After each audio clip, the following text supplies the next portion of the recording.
नमस्कार बच्चों, मैं डिम्पल सैनी लेकर आई हूँ आप सभी के लिए संस्कृत ऑनलाइन क्लास। तो आप सभी का बहुत बहुत स्वागत करती हूँ आपके इस क्लास में।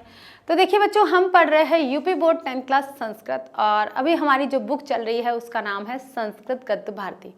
और काफ़ी कुछ पढ़ना है, अभी बहुत पीछे चल रहा है, मुझे पता है। पीछे नहीं, वैसे तो लेट स्टार्ट हुआ था तो हम सोचते हैं कि सही चल रहा है, लेकिन फिर भी बहुत अच्छे से कवर करना है, इसे जल्दी से करना है ताकि रिवीजन जल्दी से स्टार्ट कर सके, आप लोगों का भी बैकलॉग ना हो। और जो भी बच्चे अभी नए जुड़े हैं उनसे अनुरोध करूँगी कि जो पुराने रिकॉर्डेड वीडियो है आप उन्हें देख लीजिए एक बार, ताकि बार बार आप ये ना कहें कि मैम हमने ये चैप्टर नहीं पढ़ा है, ये चैप्टर नहीं पढ़ा है। तो उसके लिए आपको थोड़ी सी इससे हेल्प लेनी पड़ेगी।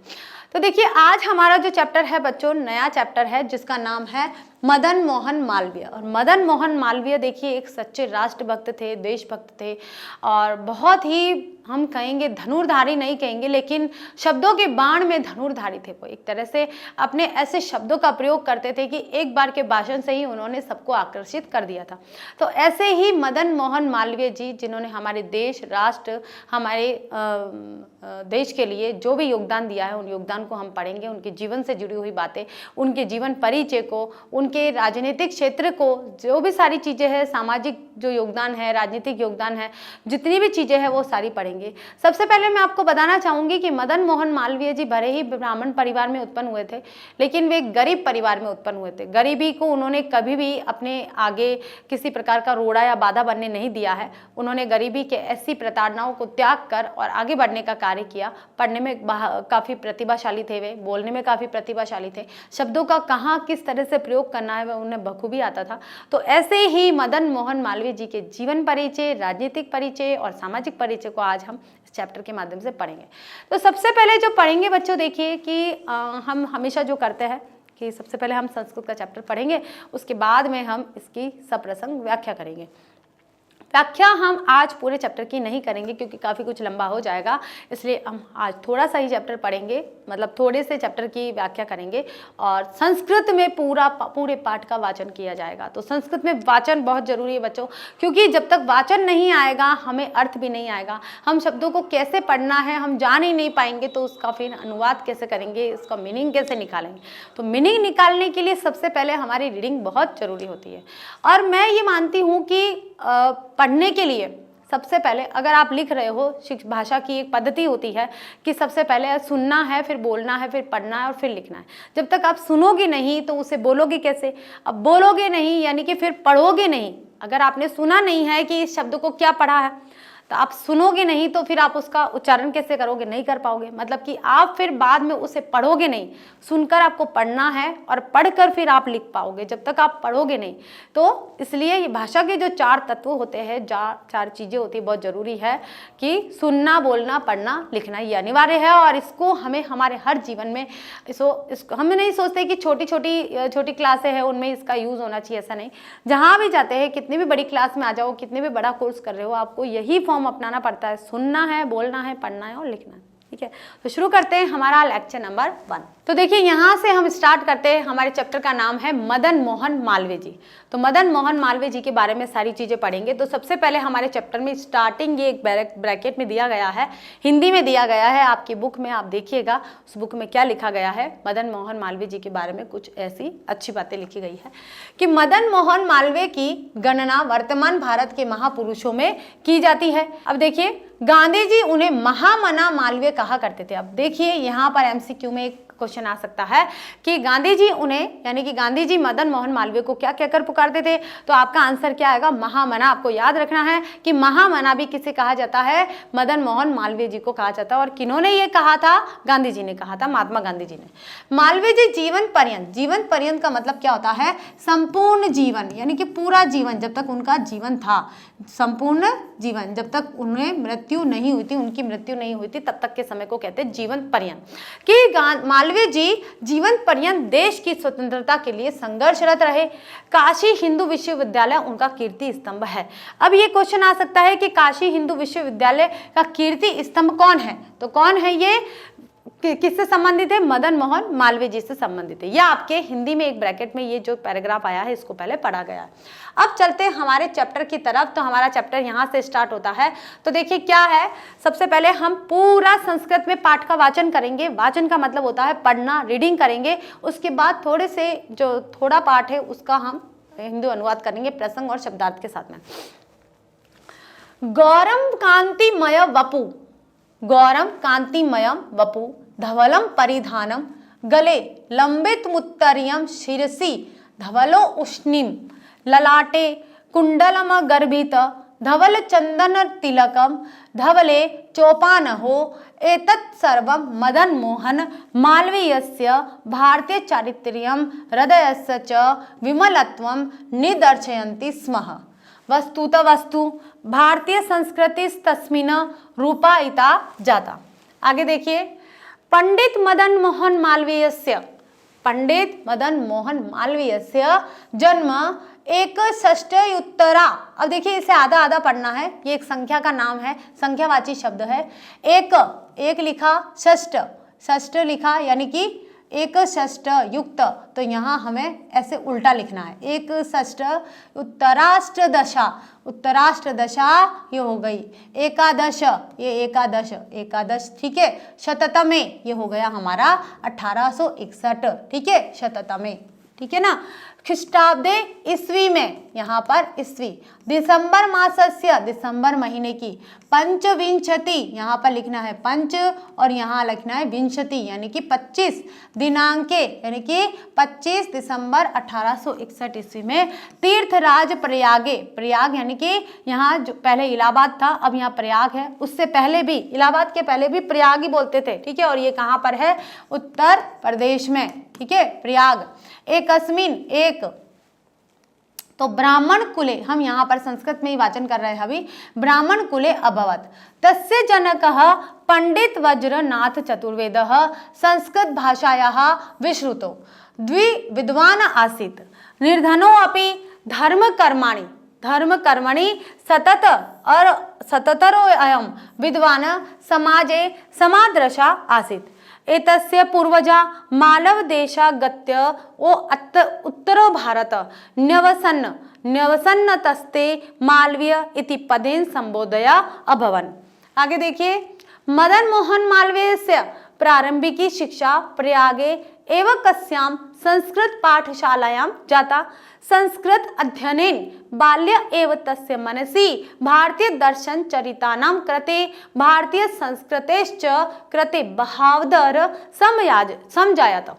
स्मृति पुराण महाभारत, अब देखिए अलग अलग बात बताई गई है। स्मृति पुराण महाभारत भागवत गीता भारतीय ग्रंथामन अनुशीलनेन भारत देशम प्रति तस्य हृदि श्रद्धा समुत्पन्ना। दुख तप्तानां प्राणी नाम अर्थिन नाशनम स कामयते स्मः। आगे देखिए, अतः बाल्यकाले एव तस्य हृदि देशभक्ति मानव सेवाया मानव जीवनस्य अभ्युदयस्य। आगे आधा आधा पढ़ना है। देखिए बच्चों, बहुत बड़ा ये शब्द है लेकिन इसे आधा आधा पढ़ना है। कैसे?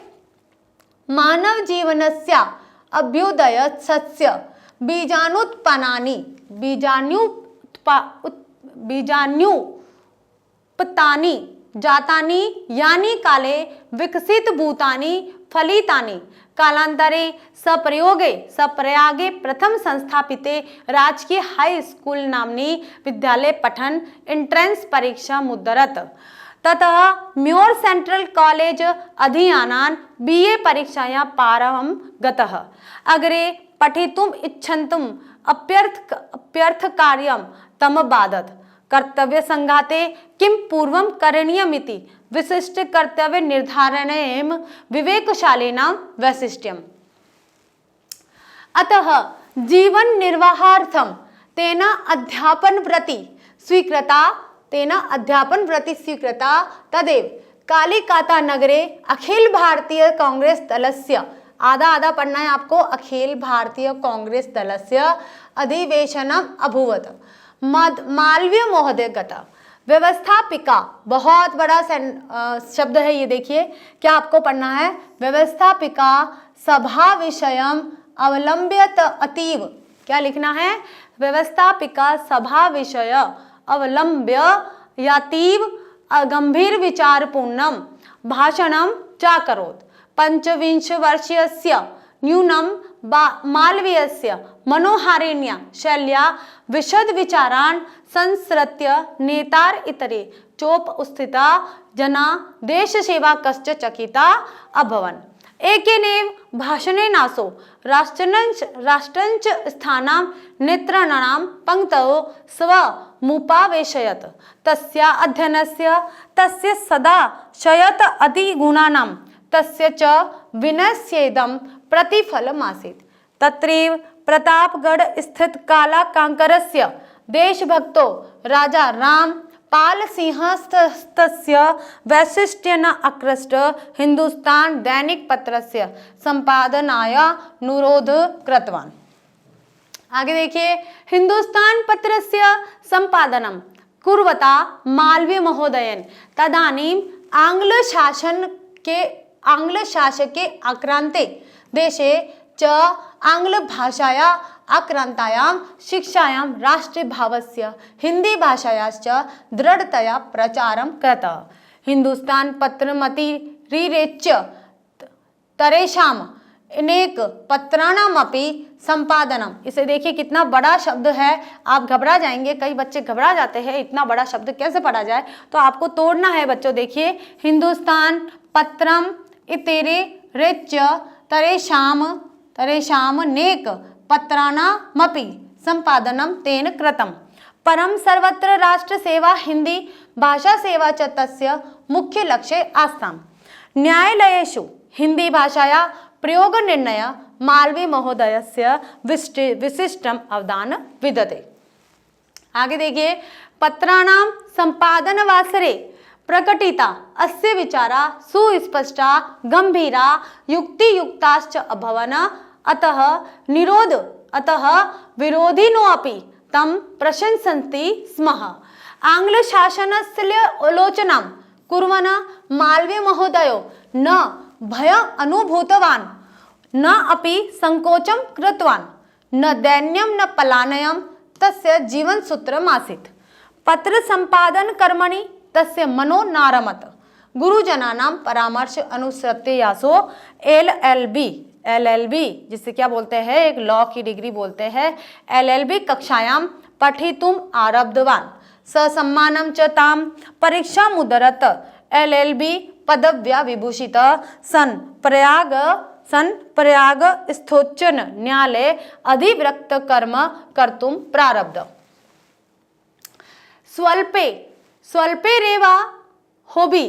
स्वल्पेरेवा होबि न्यायक्षेत्रे च परां ख्यातिं प्राप। मृषावादानसो न स्वीकरोति स्म। अतः सत्यं प्रति तस्य दृढो विश्वास अधिवृक्त कर्म निरतान् कृते अद्यापि आदर्शभूतः संतिष्ठति। मदन मोहन मालवीयो अध्यापको अभवत्।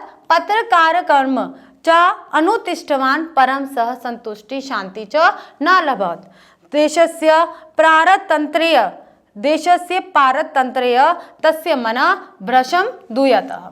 आगे देखिए, और भी है कि कथम वा देश पारतंत्र शंकय खलमुच्छिदत स्वतंत्रो भविष्यतीति चिंता चिंतितः सन मालवीय अखिल भारतीय कांग्रेस दल माध्यमेन। क्या लिखा हुआ है? अखिल भारतीय कांग्रेस दलम माध्यमेन पृथग्रूपेण मातृभूमि मुक्ति कर्मणि संलग्नो जाता। स्वकार्येण स्वविचारेण चासो कांग्रेस दलस्य। देखिए, आपको छोटे छोटे शब्दों में करके पढ़ना है बच्चों, एक साथ आपसे इतने बड़े बड़े वाक्य, ये जो शब्द है वो नहीं पढ़े जाएंगे, छोटे छोटे टुकड़े करके पढ़ना है। कांग्रेस दलस्य त्रिवारं सभापति पदम अलंकृतवान्। ठीक है, सभापति पद अलंकृतवान्। हिमगिरिमिव तस्योत्तुंगम मनोदृष्ट्वा महात्मा गांधी तं महामना इत्योवाच। एकत्रशदुत्तरे कोनविंशतितमे वर्षे यानी 1971 आंग्ल शासके सह सन्धिवार्ता कर्तुं महात्मना गान्धिना सह अयमपि इंग्लैंड देशं जगाम। आङ्ग्लभाषायां व्यक्तान् तस्य विचारान् संस्कृत्य इंग्लैण्डवासिनः अपि मुग्धा अभवन्। राष्ट्रसेवाकर्मणि निरतो अपि महामना मालवीय अन्येष्वपि रचनात्मककर्मसु प्रवृत्त आसीत्। प्रयागे जनानां धनं याचित्वा मैकडॉनल्ड हिंदू छात्रावासस्य, क्या लिखा हुआ है, मैकडॉनल्ड हिंदू छात्रावासस्य निर्माणमसो अकारयत्। तस्यैव उद्योगेन प्रयागस्य प्रख्यातस्य मिंटो मार्ग इत्यस्यापि निर्माणं जातम्। समग्रे च देशे शिक्षाया हास्यदशाम अवलोक्य शिक्षावास अस्माकं, क्या कहा है, हास दशा अवलोक्य शिक्षा अस्माकं पारतंत्रस्य हेतुरिति सो अमन्यत। अतो देशस्योन्नत्ये क्रियमाणेर उद्योगे सह शिक्षाया विकासायापि प्रयत्नो विधेय इति तस्य दृष्टा मतिरासीत्। सततं चिन्तयन् सः काशी हिंदू विश्वविद्यालयस्य संस्थापनाया संकल्पं निददो। षोडशे उत्तरे कोनविंशतिशततमे वर्षे यानी 1916 ईस्वी में वसंत पंचमी पर्वदिने, वसंत पंचमी आती है उसे कहा गया है ये वसंत पंचमी पर्वदिने काश्यां पुण्यसलिलायां गंगायास्तटे लोकोत्तरमिदं कार्यं संवृत्तम्। भिक्षावृत्त्यां जनां श्रेष्ठिनो राज्ञो महाराजाना वैदेशिक शासन अपि धनं याचित्वा विश्वविद्यालयस्य संस्थानं तस्य पूर्वं मनोबलस्य संकल्प दृढ़तायाश्च द्योतकं वर्तते। पंचक्रोश परिमिते क्षेत्रे अभिव्याप्ते विश्वविद्यालय परिसरे निर्मितानि विविध विद्या महाविद्यालय भवनानि दृष्ट्वा कस्य वा भारतीयस्य मनो न आहल्यते, को वा वैदेशिको विस्मितो न जायते। इयति विस्तृत भूखंडे कस्यचिदपि विश्वविद्यालयस्य जगति स्थिति न श्रूयते। आगे देखिए बच्चों, अस्मिन् विश्वविद्यालय, कौन सा विश्वविद्यालय, काशी विश्वविद्यालय जो था, अस्मिन् विश्वविद्यालय अध्ययनरताश्च छात्रा वैदेशिक भाषा विज्ञान कला कौशल प्रभृति विषयेषु निष्णाता सन्त भारतीयां संस्कृति धर्म दर्शनमिति इतिहासं च न विस्मरेयुरिति तस्य प्रयासो अभूतः। अतो अध्यापनवासरे भारतीयाचारान् स छात्रान् शिक्षयत्। विभिन्न पर्व अवसरेषु च भारतस्य प्राणभूत भागवत महापुराणस्य कथां सुललित भाषया मधुरेण च स्वरेण छात्रान् प्राध्यापकांश्च श्रावयत्। विविध विषय ज्ञान संपन्न संपादन सममेत छात्रा भारतीय चार विचारेण च परिचिता स्थितेष्टुयुरिति तस्य लक्ष्यमासीत्।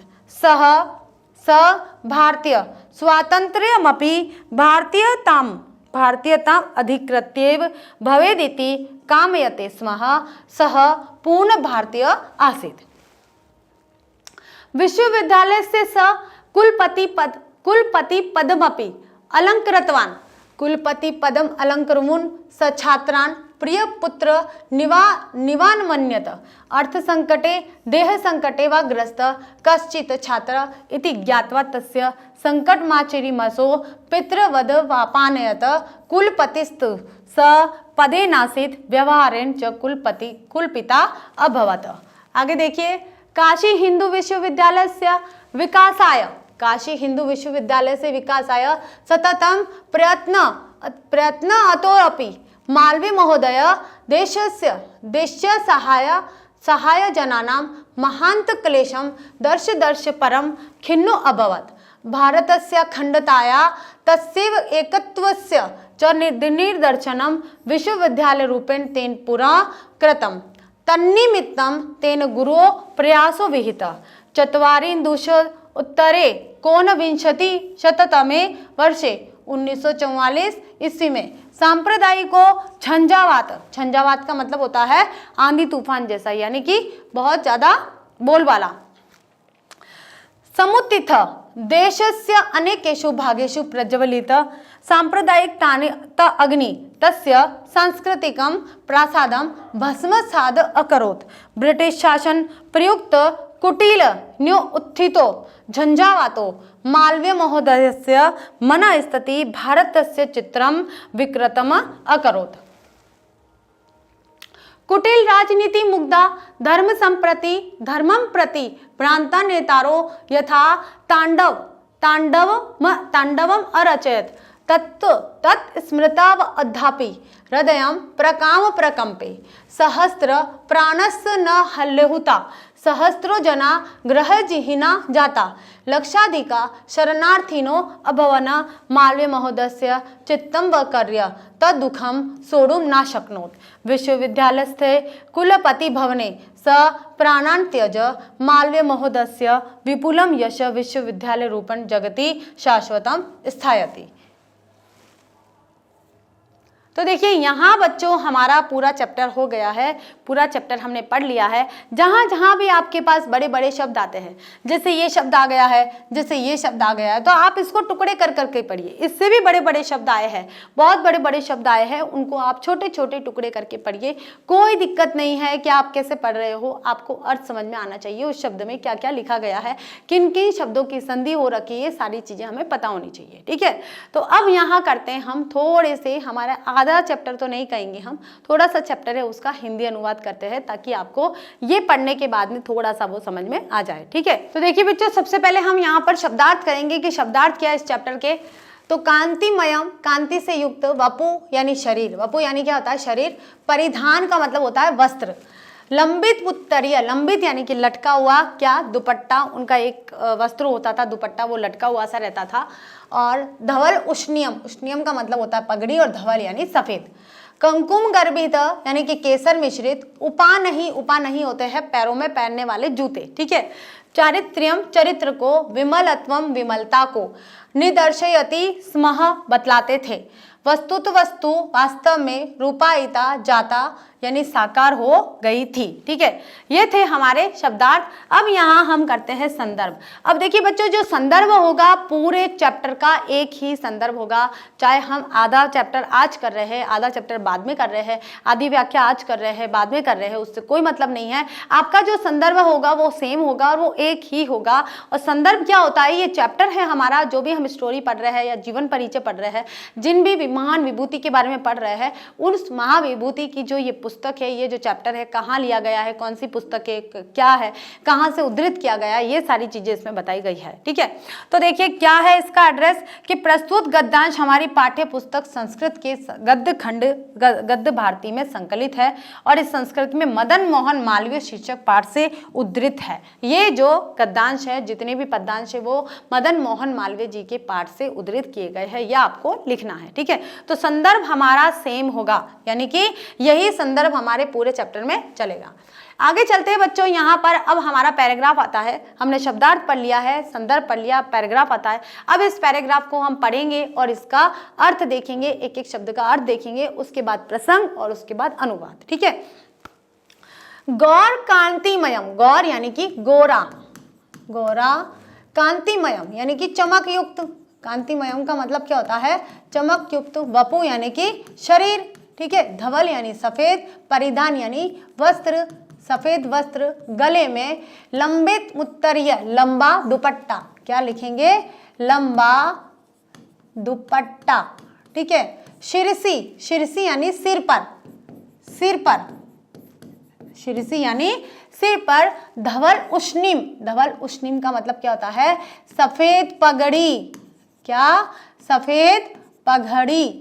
ललाटे यानी मस्तक पर, मस्तक पर। कुमकुम गर्भित धवल चंदन तिलक, मस्तक पर यानी कि केसर का एक तिलक मतलब कि लगा हुआ था। धवले सफेद, चोपानहो एतस्य यानी कि और पैरों में ही क्या उपानहो जूते पहन रखे थे। क्या पहन रखे थे? जूते पहन रखे थे उन्होंने।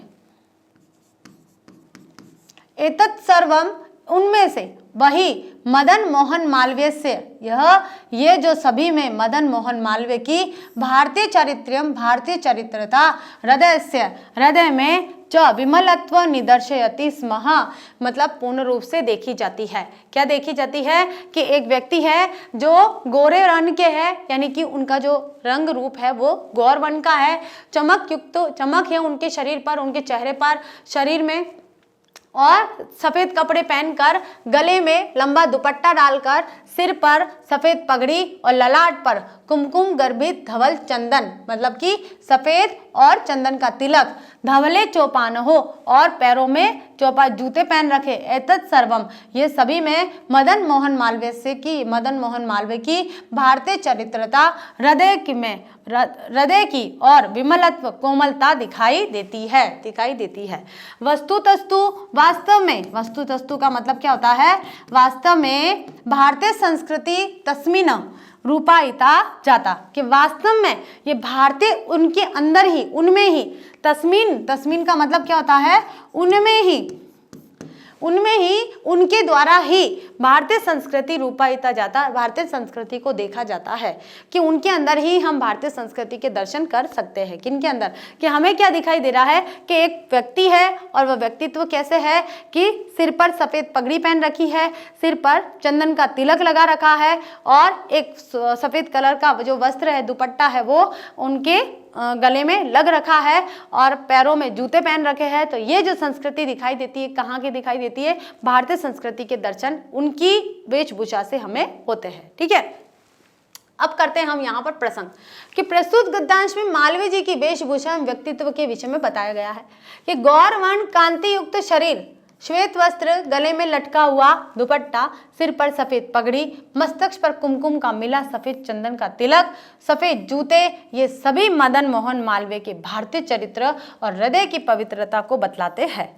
वास्तव में भारतीय संस्कृति इनमें साकार हो गई है, वास्तव में भारतीय संस्कृति इन्हीं के रूप में प्रकट हो गई है, ऐसा प्रतीत होता है। ठीक है, आगे चलते बच्चों, अगला पैराग्राफ है, उस पैराग्राफ के शब्दार्थ।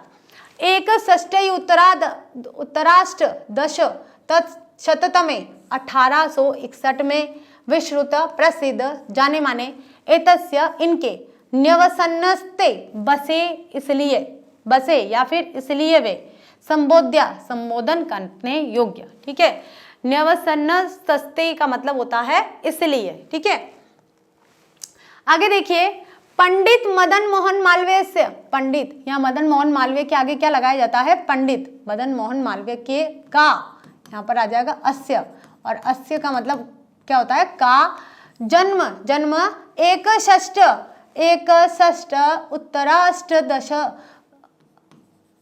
अष्टादश शततमे 1861 ईस्वी में दिसंबर महीने के 25 दिसंबर दिनांक 25 को उनका जन्म तीर्थराज प्रयाग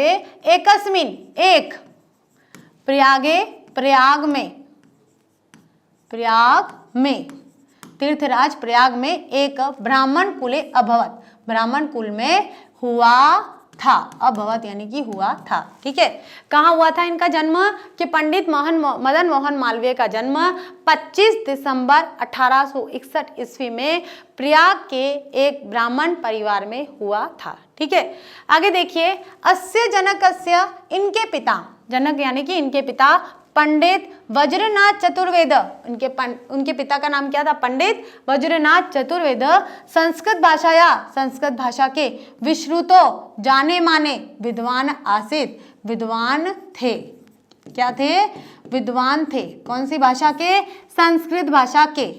ठीक है, संस्कृत भाषा के विश्रुतो का मतलब होता है प्रसिद्ध या फिर जाने माने, प्रसिद्ध या फिर जाने माने विद्वान थे। ठीक है, निर्धन होने के बाद भी धर्म कर्मणि सतत अरयोम विद्वान समाजे समादृश आसीत। मतलब निर्धन होने के बावजूद भी धर्म कार्य में लगातार लगे रहते थे। ऐसे विद्वान समाज में इस तरह के कार्य करते थे। ठीक है, तो मतलब निर्धन थे, उसके बाद भी धर्म के कार्य के कारण, धार्मिक कार्य के कारण समाज में अपना योगदान देते थे। आगे देखिए, एतस्य पूर्वजा, उनके जो पूर्वज थे, मालव देशा आगत्यो उत्तर भारते, मालव देश से आकर, आगत्यो यानी कि आकर उत्तर भारत में नवसन्नतस्य यानी कि रहते थे उनमें, ते यानी वे मालवीय इति पदेन संबोधया अभवन। अब देखिए, उनके जो पूर्वज लोग थे, उनके जितने भी पूर्वज लोग थे, वे मालव देश से आए थे। कोई भी व्यक्ति होते, कोई भी जन समूह होता है, जिस स्थान से आता है, अगर वो नए स्थान पर आया है, वहां पर पहले से कोई जनसंख्या निवास करती है, तो वह जो जनसंख्या है जो पहले से निवास कर रही है, आने वाली जनसंख्या को उसके पुराने वाले एड्रेस से संबोधित करती है। ठीक है, तो उन्हें क्या कहा जाने लगा, क्योंकि वो मालव देश से आकर उत्तर भारत में रहने लगे थे, इसलिए उन्हें क्या कहा जाने लगा, मालवीय कहा जाने लगा। मालव देश के होने के कारण मालवीय कहा जाने लगा। ठीक है, मालवीय इति पदेन संबोधया अभवन, मालवीय ऐसे शब्द से उन्हें संबोधित करते थे। ठीक है, समझ में आया सभी को? फिर से एक बार कर लेते हैं कि पंडित मदन मोहन मालवीय से जन्म 61 यानी कि दशततमे ख्रीष्टाब्दे दिसंबर मासस्य 25 दिनांके तीर्थराजे प्रयागे एकस्मिन् ब्राह्मण कुले अभवत, कि मदन मोहन मालवीय जी का जन्म 25 दिसंबर 1861 ईस्वी में प्रयागराज तीर्थराज प्रयाग के एक ब्राह्मण परिवार में हुआ था। ठीक है, अस्य जनक, इनके पिता पंडित वज्रनाथ चतुर्वेदी, पंडित वज्रनाथ चतुर्वेदी संस्कृत भाषा के विद्वान, मतलब प्रसिद्ध विद्वान थे। ठीक है, आगे निर्धन होने के बावजूद धर्म कार्य में लगातार ये विद्वान रहते थे और समाज में इनका एक स्थान था। एतस्य पूर्वजा, इनके जो पूर्वज है, मालव देशागत्य उत्तर भारते न्यवसतस्य यानी कि मालव देश से आकर उत्तर भारत में रहते थे, इसलिए वे मालवीय इति पदेन संबोधया अभवत, इसलिए वे मालवीय ऐसे पद से संबोधित किए जाते थे। अब करते हैं यहाँ पर इसका प्रसंग और अनुवाद कि प्रस्तुत गद्यांश में मालवीय जी के जन्म का वर्णन किया गया है। तो पंडित मदन मोहन मालवीय का जन्म सन 1861 ईस्वी में दिसंबर महीने की 25 तारीख को तीर्थराज प्रयाग के एक ब्राह्मण परिवार में हुआ था। इनके पिता पंडित ब्रजनाथ चतुर्वेदी संस्कृत भाषा के प्रसिद्ध विद्वान थे। निर्धन होते हुए भी धर्म के कार्य में निरंतर लगा हुआ यह विद्वान समाज में सम्मान्य था। इनके पूर्वज मालव देश से आकर उत्तर भारत में रहते थे, अतः लोग उनको मालवीय कहकर पुकारते थे। अब मालवीय क्यों लगा, इसका भी पता चल गया कि वो मालव देश से आए थे इनके पूर्वज, इसलिए उनको मालवीय कहते थे। ठीक है, आगे देखते हैं बच्चों, अगले पैराग्राफ का हम जो पैराग्राफ पढ़ने वाले हैं उस पैराग्राफ के शब्दार्थ। बलहादर का मतलब होता है अत्यधिक आदर। ठीक है, अत्यधिक आदर। समजायत उत्पन्न हो गया, भारतीय आदर्श चरितानाम, भारत के आदर्श पुरुषों के चरित्रों के, ठीक है, चरित्रों के, भारतीय आदर्श चरितानाम, भारतीय के आदर्श पुरुषों के चरित्र के अनुशीलनेन, अध्ययन और मनन से, अनुशीलनेन का मतलब होता है अध्ययन और मनन से, प्राणी नाम, प्राणियों के, आर्थिनाशन, सुख दुख को दूर करना, आर्थी नाशम का मतलब होता है दुख को दूर करना, कामयते स्मः चाहते हैं या फिर कामना करते हैं, बीजान्युत्तानि बीज बोए गए थे, क्या, बीजान्युत्तानि बीज बोए गए थे। क्या है शब्दार्थ, बलहादर अत्यधिक आदर, समजायत उत्पन्न हो गया था, भारतीय आदर्श चरितार्थ, भारत के आदर्श पुरुषों के चरित्र के, अनुशीलन अध्ययन और मनन से, प्राणी नाम प्राणियों के, आर्तिनाशन यानी कि दुख दूर करना, कामयते स्मः चाहते थे, बीजान्युत्तानि का मतलब होता है बीज बोए गए थे। आगे देखिए बच्चों, मदन मोहन मालवीय की, यहाँ पर अस्य का की आएगा, प्रारंभिक शिक्षा प्रयागे एवं कस्याम संस्कृत पाठशालायां जाता हुई थी। ठीक है, मदन मोहन मालवीय की जो प्रारंभिक शिक्षा है प्रयाग में ही एवं कस्या का मतलब होता है प्रयाग में ही एक संस्कृत पाठशाला में हुई थी। संस्कृत अध्ययनेन बाल्य एव तस्य मनसि भारतीय आदर्श चरितानां कृते भारतीय संस्कृतेश्च कृते बलहादर समझाया था। अब देखिए क्या हो गया कि संस्कृत भाषा में हुई थी, संस्कृत पाठशाला में हुई थी। अब संस्कृत पाठशाला में हुई थी तो संस्कृत भाषा और हमारी भारतीय संस्कृति को ज़्यादा बताया गया था। तो संस्कृत भाषा का और संस्कृत भारतीय संस्कृति के ज्ञान के कारण उनको अलग अलग महापुरुषों की बातें बताई जाती थी। तो उन बातों के कारण क्या हुआ कि जो मदन मोहन मालवीय थे कि संस्कृत अध्ययनेन बाल्य एव, संस्कृत अध्ययन से ही बालक में ही, तस्य मतलब बाल्यकाल में ही, बचपन में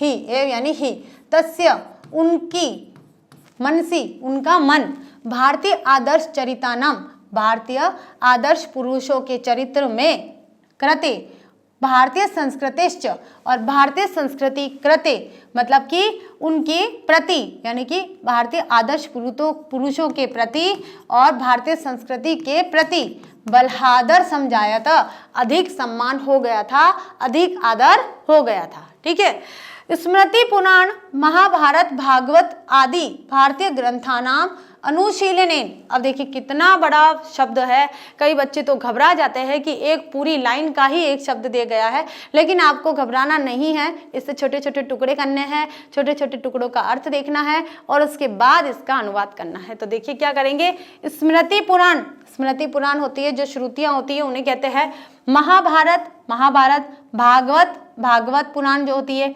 महाभारत एक ग्रंथ है, स्मृति पुराण एक अलग हो गया है। ठीक है, यहाँ से, और महाभारत यहाँ से अलग हो गया है, भागवत आदि यहाँ पर अलग हो गया है, और भारतीय ग्रंथानाम यहाँ पर अलग हो गया है, और यहाँ हो गया है और अनुशीलनेन अध्ययन करने से भारतीय।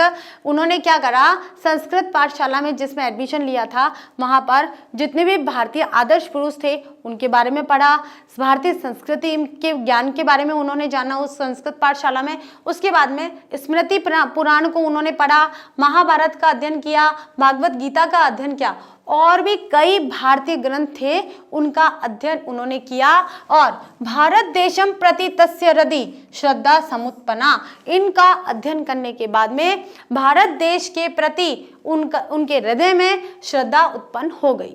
ये सारे उनके मन में बचपन से ही श्रद्धा कहाँ से उत्पन्न हुई कि सबसे पहले तो उनका क्या हुआ कि आदर्श यानी कि संस्कृत पाठशाला में उनका एडमिशन हुआ, और ऐसे संस्कृत पाठशाला में एडमिशन होने के बाद में उनको ऐसे ही संस्कृति का अध्ययन कराया गया, पुराणों का अध्ययन कराया गया। उन्होंने खुद ने भी कई ऐसे पुराणों को, भारतीय ग्रंथों को का अध्ययन किया जिससे भारत देश के प्रति उनके मन के अंदर एक प्रेम, श्रद्धा और आदर का भाव जागृत हो गया। दुख तप्तानां प्राणिम अर्थिनाशनम, दुखों से तप्त, दुख तप्तानाम यानी कि दुख से तप्त,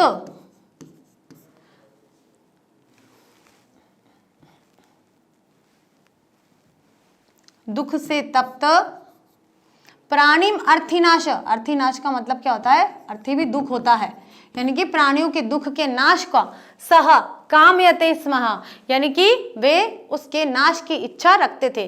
वे चाहते थे कि जो लोगों के अंदर दुख आ रहा है, जो पीड़ा आ रही है, उस पीड़ा का वे नाश करें। अतः बाल्यकाले, इसलिए बचपन में ही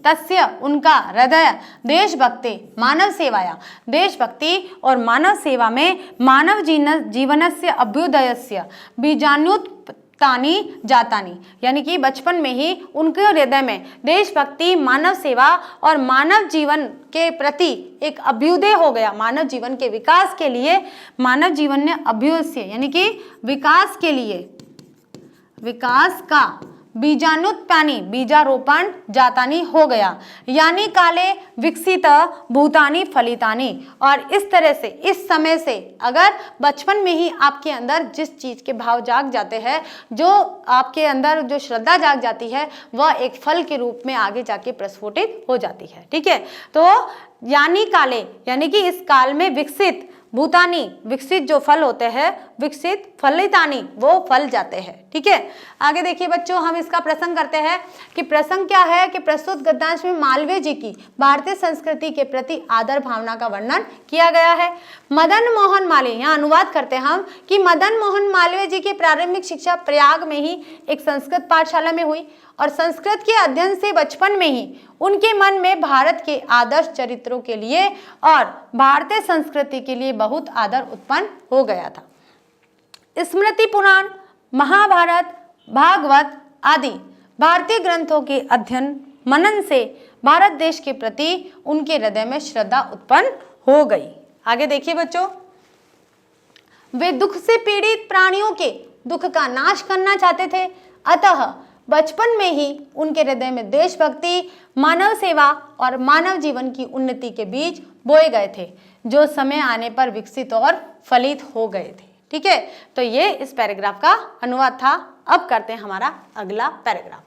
अगले पैराग्राफ को पढ़ने से पहले जैसा हम करते हैं कि सबसे पहले हम शब्दार्थ पढ़ेंगे, उसके बाद पैराग्राफ का अनुवाद करेंगे, उसके बाद प्रसंग करेंगे और फिर लिखित अनुवाद को पढ़ेंगे। ठीक है, तो हम शब्दार्थ पढ़ लेते हैं पहले कि परीक्षा मुदतरत, इनकी परीक्षा उत्तीर्ण की, परीक्षा मुदतरत का मतलब होता है परीक्षा उत्तीर्ण की, पास की।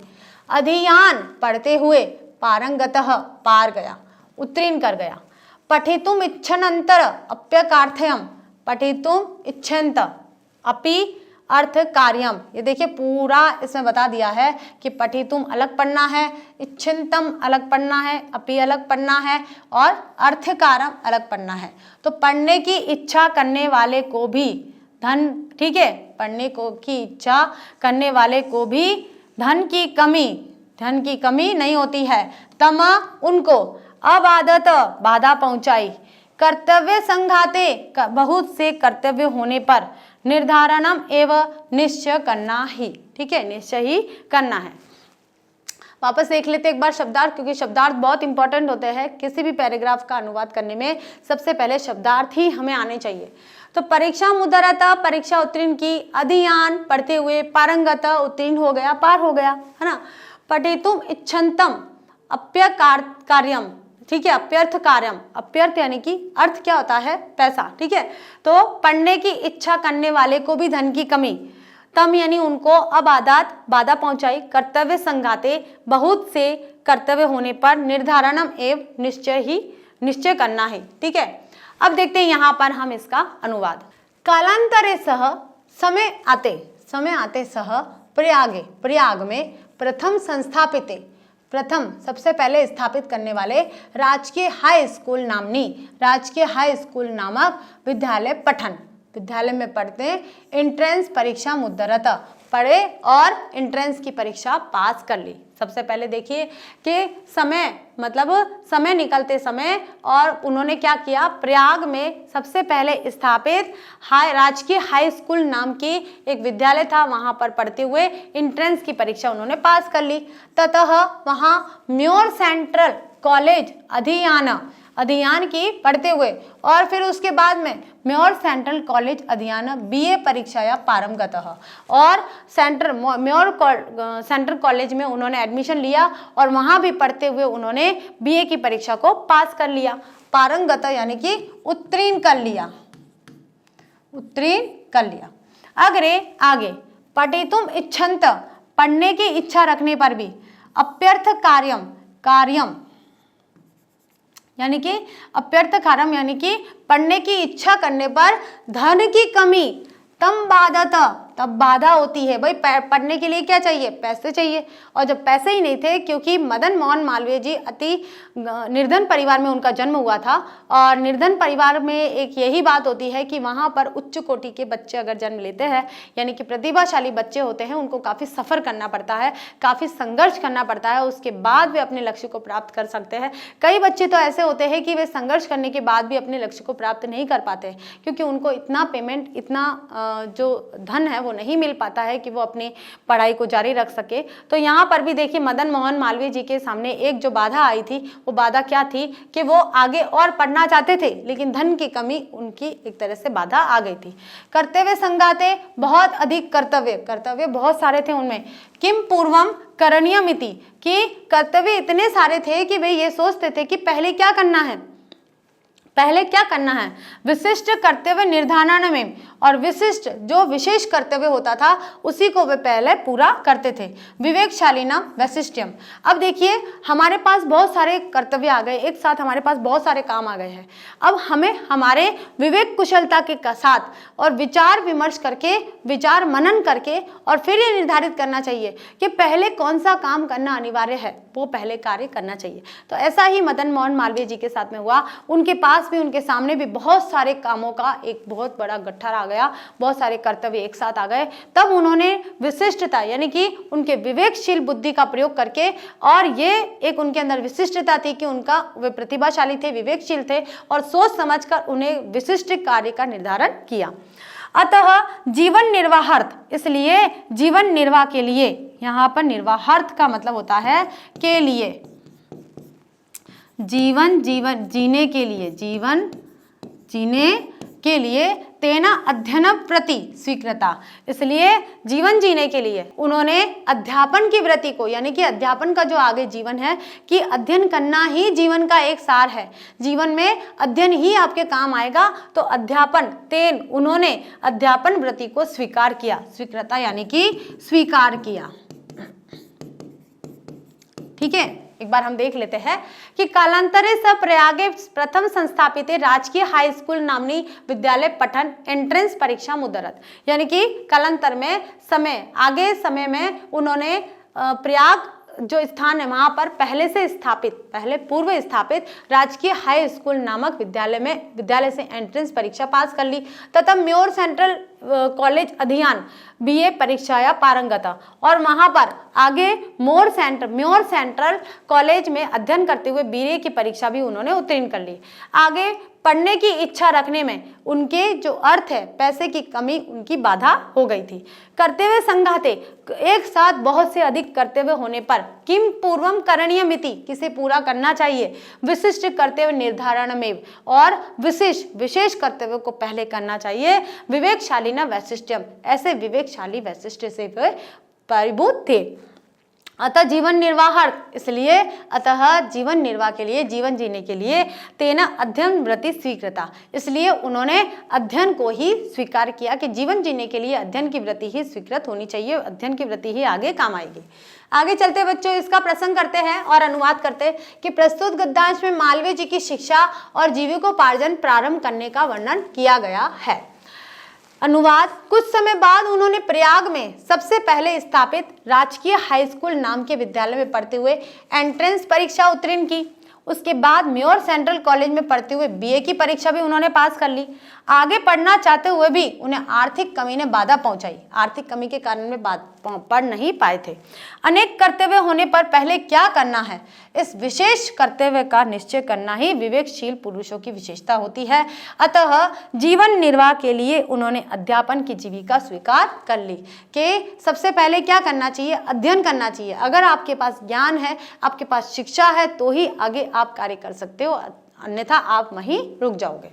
आगे देखिए बच्चों, अगला पैराग्राफ करते हैं और अगला पैराग्राफ करने के पहले जैसा हमारा एज यूजुअल काम है कि हम सबसे पहले शब्दार्थ करेंगे, तो यहाँ पर भी हम सबसे पहले शब्दार्थ करते हैं। अधिवेशनम भूत, अधिवेशन हुआ, अभूत यानी हुआ। विषयम अवलंब्य, विषय का सहारा लेकर। पंचविंशति 25, विशद विचारान, स्पष्ट विचारों को संश्रुत्य सुनकर। एकेनेव, एक से ही। उपावेशयत, प्रवेश करा लिया। सदाशयता, उच्च विचारों वाले भाव। सदाशयता किसे बोलते हैं? उच्च विचारों वाले भाव। वैशिष्ट्यनाकृष्ट, विशेषता से आकर्षित, कृतवान किया। वैशिष्टता नाकृष्ट का मतलब होता है विशिष्टता से, विशेषता से आकर्षित, जो भी विशेषता थी। आगे देखिए बच्चों, अब हम इसका अनुवाद करते हैं। तदेव, उसी समय। तदेव का मतलब क्या होगा? उसी समय। कलिकाता नगरे, कलकत्ता नगर में, नगरे नगर में, अखिल भारतीय कांग्रेस दलस्य, अखिल भारतीय कांग्रेस दल के अधिवेशन अभूवत। तो यहाँ पर का के की होता है, तो अखिल भारतीय कांग्रेस दल का, यहाँ पर क्या आएगा? का अधिवेशनम अभूवत। अभूवत यानी हुआ, अधिवेशन हुआ। उसी समय कलकत्ता नगर में अखिल भारतीय कांग्रेस दल का अधिवेशन हुआ। ठीक है। मालवीय महोदय तत्र गता, तत्र यानी वहां, गता यानी गए, और मालवीय महोदय वहां गए। व्यवस्थापिका सभा विषयम अवलंब्य अतीव,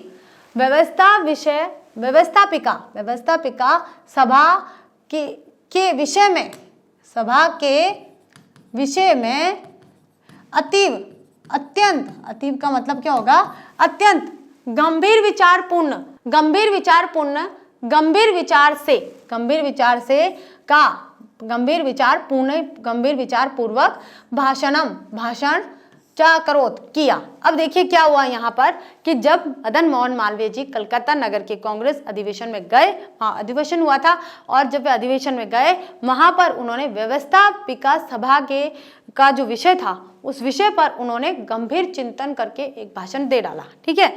आगे देखिए, पंचविंशति वर्षस्य, 25 वर्ष के यून मालवीय यानी कि युवा, यून यानी कि युवा, 25 वर्ष के। अब पूरी सभा हो रही थी, वहाँ पे काफ़ी एजेड लोग भी बैठे थे, सीनियर सिटीजन भी बैठे थे, काफ़ी प्रौढ़ लोग भी बैठे थे, और कुछ बड़े लोग भी बैठे थे। उनमें अब ऐसा एक व्यक्ति जो अपना ओजस्वी भाषण दे डालता है, कोई ऐसे शब्दांश बोल डालता है, तो देखिए क्या हुआ। 25 वर्ष की आयु वाले युवा मालवीय के मनोहारी शैली में, मनोहारी क्या आएगा? मनोहारी शैली में विशद विचारों को,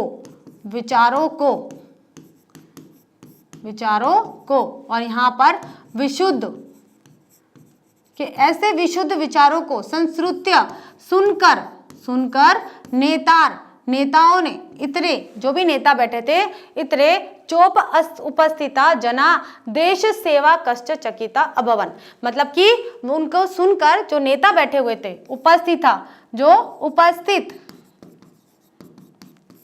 उपस्थित लोग, ठीक है, जितने भी लोग बैठे हुए थे, देश सेवा कष्ट, और जितने भी देश सेवक बैठे थे, सेवक, ठीक है, देश सेवक बैठे थे, चकिता यानी कि आश्चर्य अभवन हो गए। ठीक है, आश्चर्यचकित हो गए। क्या हुआ भाई?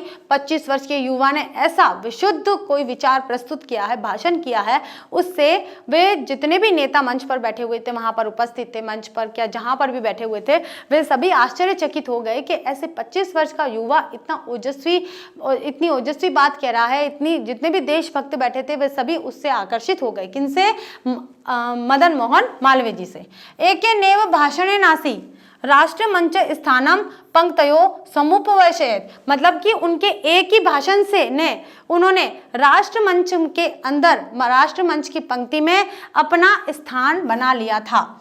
तस्य अध्ययनस्य, उनके अध्ययन से, तस्य सदाशयता आदि गुणानाम, तस्य अध्ययनस्य, उनके अध्ययन से, तस्य सदाशयता होता है उच्च विचारों वाले भाव, उच्च विचारों यानी कि उनके उच्च विचारों के भाव को देखकर, ठीक है, सदाशयता आदि गुणों से, तस्य च विनयस्य देम प्रतिफलम आसीत, उनकी विनम्रता ही उनकी प्रतिफलित हो गई थी।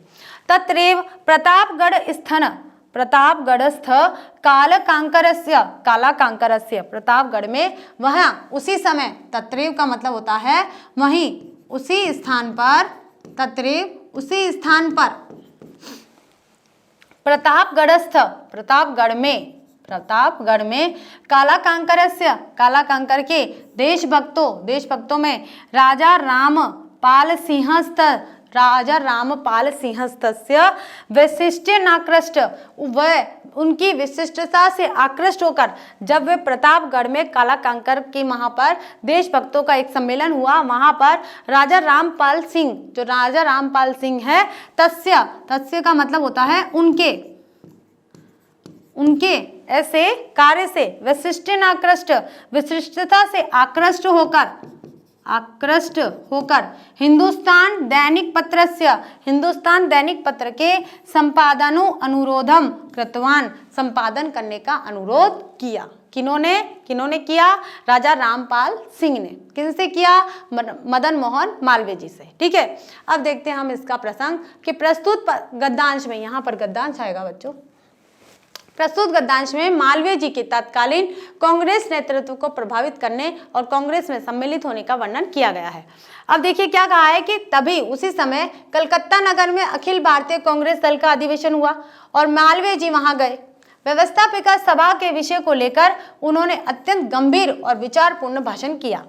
25 वर्षीय युवा मालवीय जी की मनोहर शैली में स्पष्ट विचारों को सुनकर नेता और दूसरे उपस्थित जो लोग देशभक्त चकित हो गए। आगे देखिए, और है, एक ही भाषण से उन्होंने राष्ट्रीय मंच पर बैठने वाले नेताओं की श्रेणी में अपने को बिठा लिया। यह उनके अध्ययन का, उनकी सदाशयता आदि गुणों का और उनकी विनय का परिणाम था। वहीं पर प्रतापगढ़ के काला कंकर के देशभक्त राजा रामपाल सिंह ने हिंदुस्तान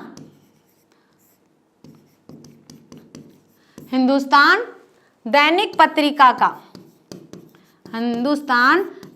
पत्रिका का संपादन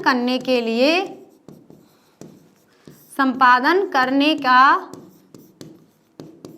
मालवीय जी से अनुरोध किया।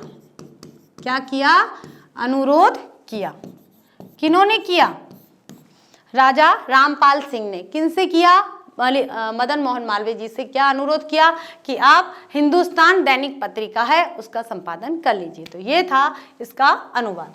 आगे चलते बच्चों, हमारा छठा पैराग्राफ, और अभी इस लेक्चर का ये अंतिम पैराग्राफ है। इसके बाद का जो जितना भी चैप्टर बचता है वो हम अगले लेक्चर में करेंगे, क्योंकि काफ़ी बड़ा हो जाता है और थोड़ा समझ में नहीं आता है, बोर होने लग जाते हैं। तो आज यहाँ तक हम करेंगे। ठीक है, तो शुरू करते हैं। तो देखिए क्या है इसका छठा पैराग्राफ कि हिंदुस्तान पत्र से संपादनम कुर्वता।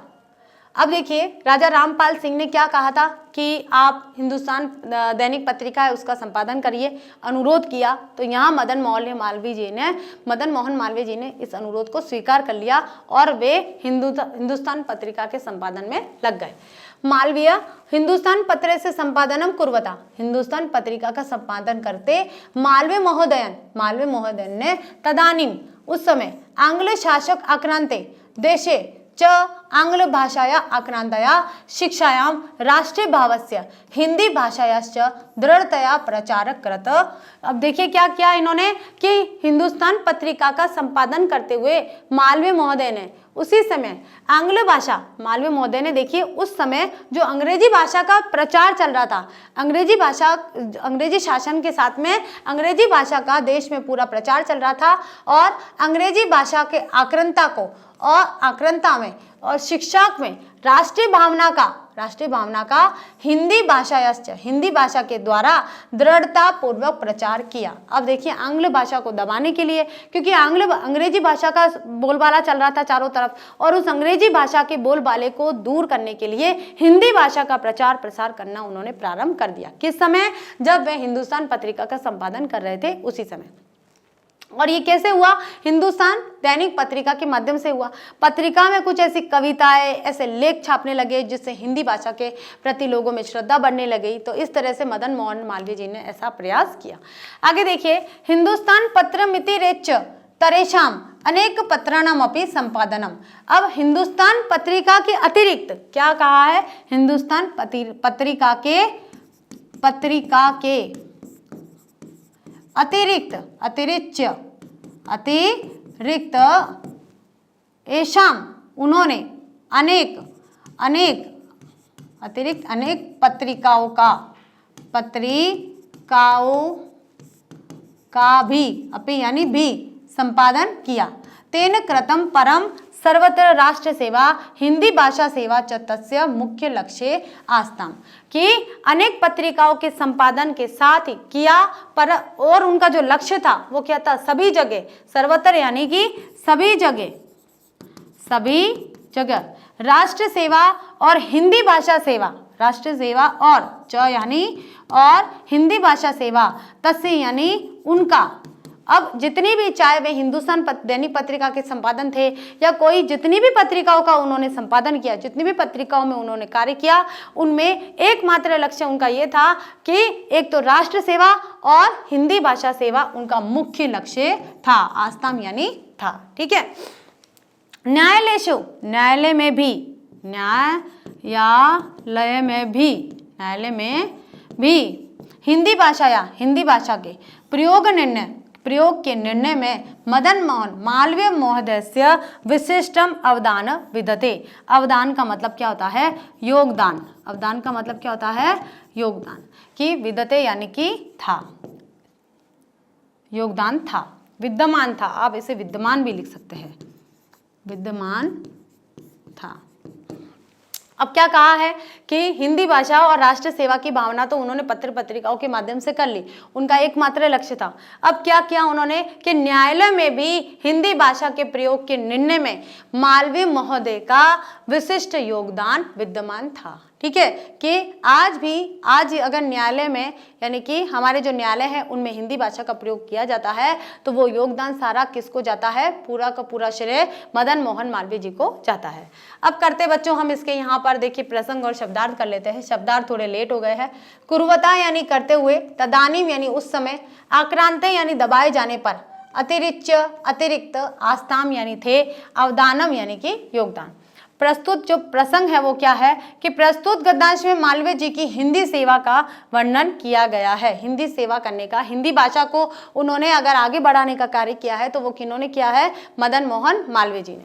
यहाँ आप करते इसका अनुवाद कि हिंदुस्तान पत्र का संपादन करते हुए मालवीय जी ने उस समय देश को अंग्रेज शासकों द्वारा दबाए जाने पर और शिक्षा के अंग्रेजी भाषा के द्वारा दबाए जाने पर राष्ट्रीय भावना का और हिंदी भाषा का दृढ़ता से प्रचार किया।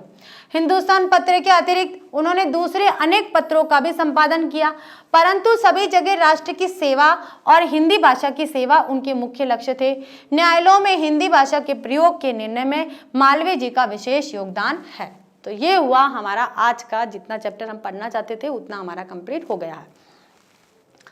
तो देखिए बच्चों, आज हमने यहाँ पर छह गद्यांश के माध्यम से पहले तो हमने पूरा संस्कृत वाचन किया, पूरे चैप्टर का मदन मोहन मालवीय जी का संस्कृत में पढ़ा, और उसके बाद में हमने कुछ गद्यांश ले लिए हैं जिनका हमने हिंदी अनुवाद कर लिया है प्रसंग के साथ में और शब्दार्थ के साथ में। आगे की क्लास में हमारा ये लेक्चर नंबर 1 था, और अगले लेक्चर में हम जितना भी अब चैप्टर बचा है उसका सभी का हिंदी अनुवाद करेंगे प्रसंग और शब्दार्थ के साथ में। तो आज की क्लास हमारी यहीं समाप्त होती है। अगली क्लास लेकर फिर से जल्दी ही हाजिर होते हैं। तब तक के लिए थैंक यू।